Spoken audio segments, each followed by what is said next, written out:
السلام علیکم۔ آج میں آپ کو جنگ خیبر کا جو قلعہ ہے اس کی زیارت بھی کرواؤں گا اور یہ جنگ کیسے ہوئی اس کے بارے میں آپ کو بتاؤں گا، تو آپ اس ویڈیو کو شروع سے آخر تک دیکھیے۔ جنگ خیبر میں یہاں پر یہودی لوگ رہا کرتے تھے، اور مدینہ شریف میں بھی جب ہمارے پیارے آقا کریم آقا نبی کریم صلی اللہ علیہ وسلم تشریف لائے تو اس وقت مدینہ شریف میں بھی تمام زیادہ لوگ یہودی رہا کرتے تھے، وہ مسکینوں پر ظلم کیا کرتے تھے۔ جب نبی کریم صلی اللہ علیہ وسلم نے پھر بنو قینقاع بنو نذیر جو قبیلے کے لوگ یہودی وہاں رہا کرتے تھے مدینہ شریف میں، ان کو جب وہاں سے نکالا تو وہ بھی یہاں آ کر خیبر میں ان یہودیوں کے ساتھ مل گئے۔ مدینہ شریف سے 170 کلومیٹر کی دوری پر یہ جنگ خیبر کا قلعہ موجود ہے۔ نبی کریم صلی اللہ علیہ وسلم اپنے تمام صحابہ کرام کے ساتھ یعنی 1400 صحابہ کرام کے ساتھ جنگ خیبر آئے تھے۔ ہمیشہ یہی رولز ہوتا ہے جنگ کا کہ پہلے جتنی بھی جنگ ہوتی تھی سب میں مبارزت ہوتی تھی، ایک ایک بندے کو لڑایا جاتا تھا، پوری فوج ایک دوسرے سے سیدھا نہیں ٹکراتی تھی۔ تو یہودیوں میں سے جو بڑا سردار تھا، وہ بڑا جنگجو آدمی تھا، اس کا نام تھا مرحب۔ اس نے سب سے پہلے نبی کریم صلی اللہ علیہ وسلم کے صحابی جن کا نام تھا محمود ابن مسلمہ، ان کو شہید کیا تھا۔ یہودی کا یہ بڑا سردار مرحب بولا کہ کون ہے جو میرے خلاف کھڑا ہوگا، تو اس کے خلاف کھڑے ہونے والے نبی کریم صلی اللہ علیہ وسلم کے صحابی محمد ابن مسلمہ وہ کھڑے ہوئے، انہوں نے جنگ کی اور مرحب کی ٹانگ اور ہاتھ کاٹ دیے۔ اس کے بعد سیدنا علی رضی اللہ تعالی عنہ نے مرحب کی گردن کاٹ دی۔ پھر مرحب کا بڑا بھائی یاسر کھڑا ہوا، یہ بھی بڑا جنگجو آدمی تھا اور یہودیوں کا یہ بھی سردار تھا۔ پھر اس نے بولا کہ کون ہے میرے خلاف جو کھڑا ہوگا اور مجھ سے لڑے گا۔ اس کے بعد نبی کریم صلی اللہ علیہ وسلم کے صحابی عبداللہ ابن زبیر نے مرحب کے اس بڑے بھائی یاسر کو قتل کیا۔ جب یہودیوں کے دو بڑے سردار یہ مارے گئے تو پھر یہودیوں نے قلعے کا دروازہ بند کر دیا۔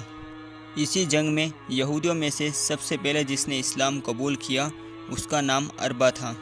جنگ خیبر کے وقت سیدنا علی رضی اللہ تعالی عنہ کی آنکھوں میں تکلیف تھی اور آپ صحیح سے دیکھ بھی نہیں سکتے تھے۔ پھر نبی کریم صلی اللہ علیہ وسلم نے سیدنا علی رضی اللہ تعالی عنہ کو بلایا اور آپ کی آنکھوں پر لعاب دہن لگایا اور پھر اپنا ہاتھ رکھ دیا۔ جب اپنا ہاتھ مبارک اٹھایا تو سیدنا علی رضی اللہ تعالی عنہ فرماتے ہیں کہ میری آنکھیں اس طریقے سے صحیح ہو گئی جیسے مجھے کبھی کوئی تکلیف ہوئی نہ ہو۔ پھر نبی کریم صلی اللہ علیہ وسلم نے سیدنا علی رضی اللہ تعالی عنہ کو جنگ کا جھنڈا دیا قلعہ فتح کرنے کے لیے۔ سارے یہودی اس قلعے کے اندر محفوظ ہو گئے اور یہ قلعہ فتح کرنا بہت مشکل تھا۔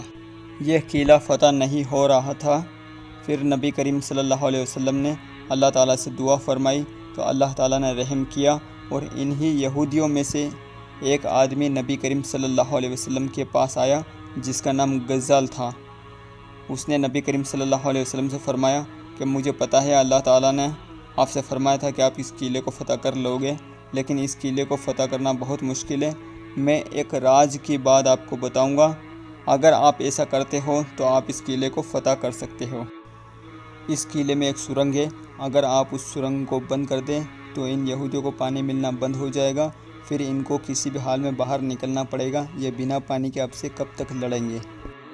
پھر نبی کریم صلی اللہ علیہ وسلم نے صحابی کو بھیجا اور اس سرنگ کو بند کر دیا۔ جتنے بھی یہودی تھے وہ سارے نکل کر باہر آ گئے۔ یہودیوں کا سب سے بڑا سردار ہوئی ابن اخطب اور اس کی بیٹی بی بی صفیہ، اور جتنے بھی تمام یہودی لوگ تھے وہ سب نے اپنے آپ کو نبی کریم صلی اللہ علیہ وسلم کے حوالے کر دیا، اور آپ سب نبی کریم صلی اللہ علیہ وسلم کی قید میں آ گئے۔ پھر یہودیوں نے کہا کہ یہ تو بہت بڑے بادشاہ کی بیٹی ہے بی بی صفیہ، تو آپ ان سے نکاح کر لیں۔ اس کے بعد نبی کریم صلی اللہ علیہ وسلم نے بی بی صفیہ سے نکاح کر لیا اور آپ امہات المومنین میں شامل ہو گئی۔ جنگ خیبر کے اس قلعے سے پیارا آقا نبی کریم صلی اللہ علیہ وسلم کو بہت سا مال غنیمت حاصل ہوا اور بہت فائدہ ہوا، اور بہت سارے کھجوروں کے باغات بھی آپ کو حاصل ہوئے۔ تو اس طرح جنگ خیبر کا یہ پورا واقعہ ہوا۔ تو اسی طرح کی اسلامک لیٹسٹ ویڈیو دیکھنے کے لیے ہمارے یوٹیوب چینل کو سبسکرائب کریں اور اس ویڈیو کو زیادہ سے زیادہ شیئر کیجیے تاکہ تمام لوگ اس زیارت والی ویڈیو کو دیکھ سکیں۔ پھر ملتے ہیں نئی ویڈیو کے ساتھ۔ اللہ حافظ۔